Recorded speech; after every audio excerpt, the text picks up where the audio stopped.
Bien, Tahar Beyahi, responsable d'entreprise. En fin de compte, moi, je commencerai par dire que ce qui est exceptionnel, c'est que cette idée du Maghreb est absolument tenace.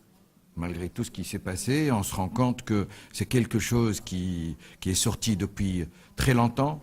Moi, j'ai eu à discuter avec mon père de cette idée, j'ai eu à discuter avec d'autres personnes de cette idée, et c'est un vieux rêve qui est là depuis l'indépendance.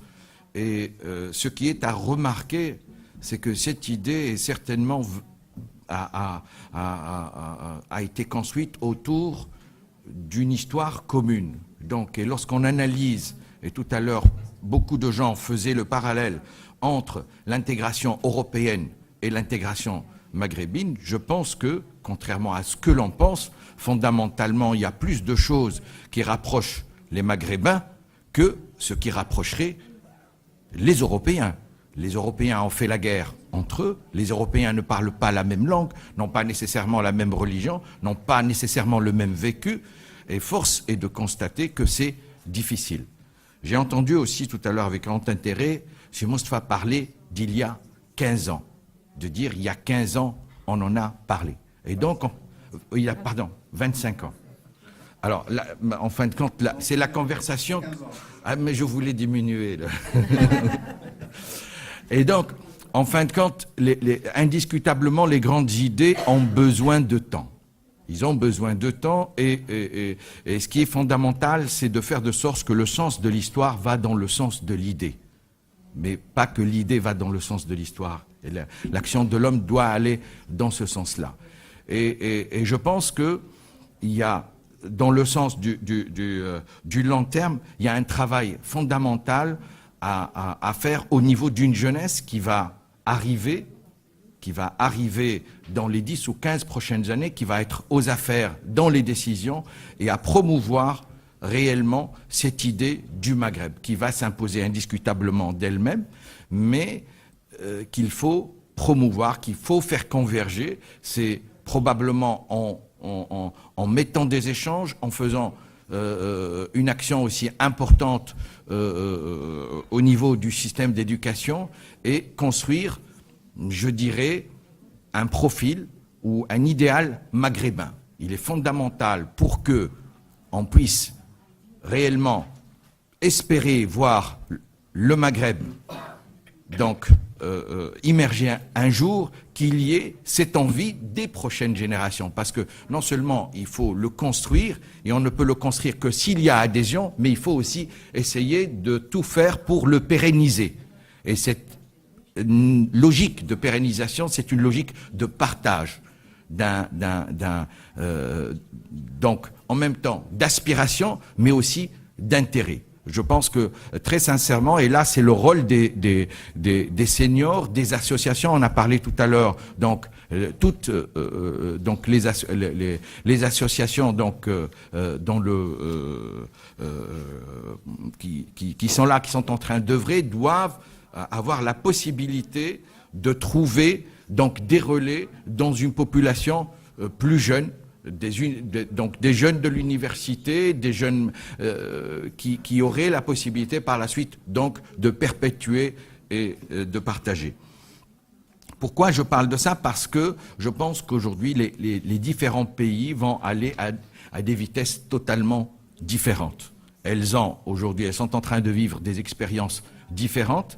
Indiscutablement, la mise en place de systèmes politiques aujourd'hui différents de ce qui existe est une véritable opportunité, pour autant que les acteurs en place aient la possibilité d'avoir l'intelligence d'adopter ou d'adapter une démarche graduelle.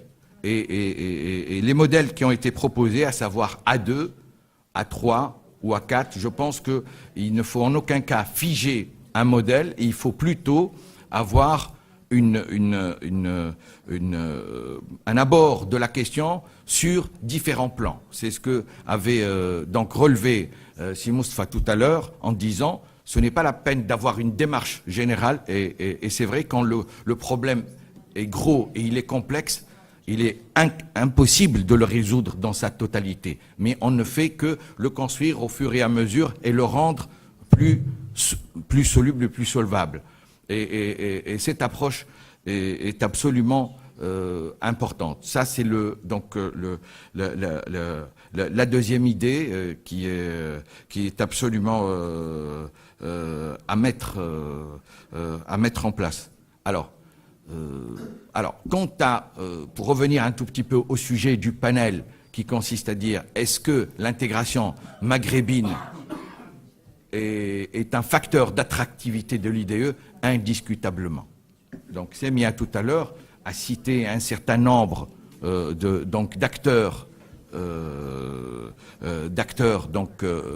qui sont absolument intéressés par la région. J'étais hier dans un meeting avec les gens d'IBM, je vais le dire comme ça, et ces gens-là ne peuvent pas aujourd'hui réfléchir autrement qu'au niveau de la région. On a conclu, il n'y a pas très longtemps, un accord avec le distributeur Auchan.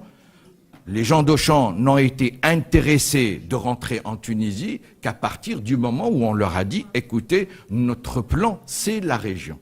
Nous avons aujourd'hui envie d'aller sur la région. » Et à partir de là, je pense que la démarche qui devrait être celle du monde économique devrait être l'ouverture sur la région.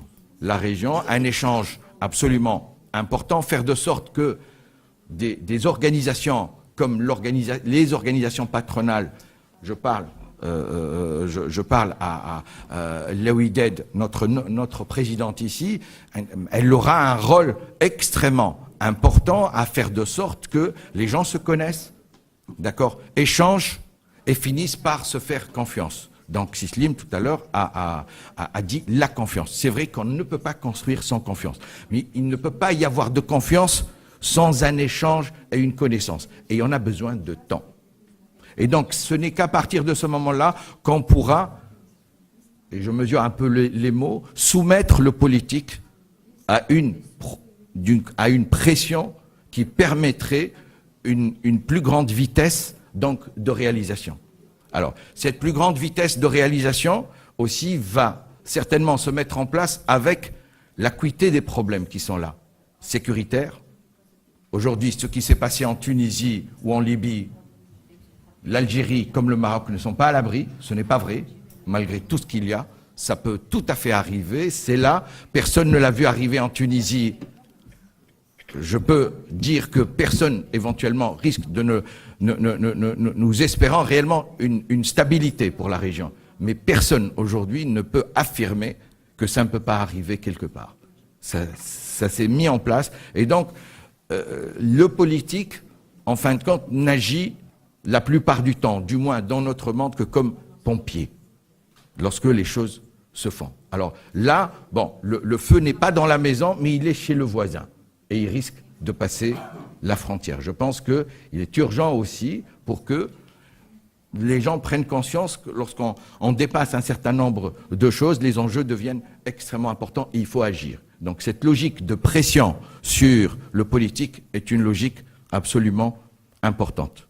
Donc le monde économique a un rôle déterminant à jouer. Il faut qu'il fasse pression parce qu'il est de son intérêt, parce qu'il risque de tout perdre s'il n'y a pas de stabilité, s'il n'y a pas... On a vu un tout petit peu l'épisode tunisien, la Tunisie a basculé, certaines entreprises ont été très touchées, nous en faisons partie, en fin de compte, mais on était très contents parce qu'on s'est retrouvé dans un système qui est totalement autre.